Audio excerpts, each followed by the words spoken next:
కటిగనహల్లి కర్ణాటకలోని మారుమూల గ్రామం. ఎర్రచందనం స్మగ్లర్లకు అడ్డ. అక్కడ కరడుగట్టిన స్మగ్లర్లు ఉంటారని తెలిసిన వారిని పట్టుకోవడానికి పోలీసులు అడుగు పెట్టాలంటే వణికిపోయేవారు. 1-2 కాదు, 10 ఏళ్లుగా ఒక్క పోలీసు కూడా ఆ ఊళ్ళో అడుగు పెట్టలేదు.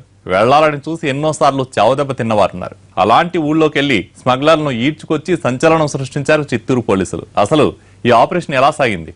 మన పోలీసులు స్మగ్లర్ల మెడలు ఎలా ఉంచారు?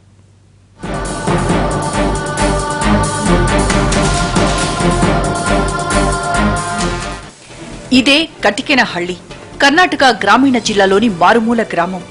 ఈ పక్కనే మరో 3 గ్రామాలున్నాయి. అసాంఘిక శక్తులకు అడ్డాగా మారిన ఈ 4 గ్రామాల్లో అడుగు పెట్టాలంటే కర్ణాటక పోలీసులు కూడా వణికిపోతారు. ఖాకీ చొక్కా కనిపించిందంటే చాలు గ్రామస్తులు రెచ్చిపోతారు.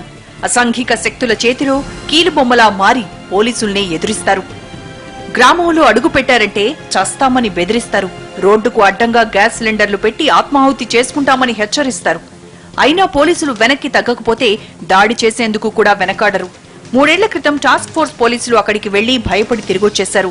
కర్ణాటక పోలీసులు ఎన్నోసార్లు చావు దెబ్బలు తిన్నారు. వుడ్ కట్టర్స్ నుంచి అంతర్జాతీయ స్మగ్లర్ల వరకు కేర్ ఆఫ్ అడ్రస్ గా నిలిచింది ప్రాంతం. వీరిలో చాలా మందికి శేషాచలం అడవులు కొట్టిన పిండి. హసీన్ బేగ్, చాంద్ బాషా, జమీల్ ఖాన్, సుహేల్, మునీర్ షరీఫ్ వీరంతా కటికెనహళ్లికి చెందినవారే. ఇక్కడ కరుడుగట్టిన ఎర్రచందనం స్మగ్లర్లు 20 మంది వరకు ఉంటారని అంచనా. వందలాది కూలీలను నియమించుకుని ఎర్రచందనం అక్రమ రవాణా చేస్తున్న మాఫియా డాన్లు వీరంతా. వీరిలో 8 మంది హెట్లిస్ట్ లో ఉన్నా ఒక్కరిని కూడా పట్టుకోవడం సాధ్యం కాలేదు ఇన్నాళ్లు. ఇలాంటి ఊళ్ళో అడుగుపెట్టి విజయం సాధించారు చిత్తూరు పోలీసులు. ఎస్పీ ఘట్టమనేని శ్రీనివాస్ ఏర్పాటు చేసిన టాస్క్ ఫోర్స్ టీం గ్రామాల్లో పరిస్థితిని అధ్యయనం చేసి స్మగ్లర్లకు చెక్ పెట్టింది. చిత్తూరు నుంచి బయలుదేరిన ప్రత్యేక బృందం పక్కా వ్యూహంతో అడుగులు వేసింది. ముందుగా కర్ణాటక పోలీసులతో సత్సంబంధాలు ఏర్పరచుకున్న చిత్తూరు పోలీసులు వారి సహకారంతో కటికెనహళ్లి, మాలూరు గ్రామాల్లో ఇన్ఫార్మర్లను రంగంలోకి దించింది. ఆయా గ్రామాలకు చెందిన బడా స్మగ్లర్లు బెంగళూరు, చెన్నైలో ఉన్నప్పుడు అరెస్ట్ చేసి వారిపై పీడీ యాక్ట్ కింద కేసులు పెట్టారు. తర్వాత ఓసారి కర్ణాటక పోలీసులతో కలిసి మామూలుగా గ్రామానికి వెళ్లి ఊరంతా తిరిగొచ్చారు. చివరకు 10 రోజుల తర్వాత కర్ణాటక పోలీసుల సాయంతో మెరుపు దాడులు చేశారు. ఓ డీఎస్పీ, 3 సీఐలు, 70 మంది కర్ణాటక పోలీసులు ఆయుధాలతో గ్రామాల్లోకి వెళ్లి ప్రతి ఇంటిని తనిఖీ చేశారు. కరుడుగట్టిన స్మగ్లర్ జహీర్తో పాటు అతని 8 మంది అనుచరులను అరెస్ట్ చేశారు. 10 గోడౌన్లను గుర్తించి 10 టన్నుల ఏ గ్రేడ్ ఎర్రచందనాన్ని స్వాధీనం చేసుకున్నారు.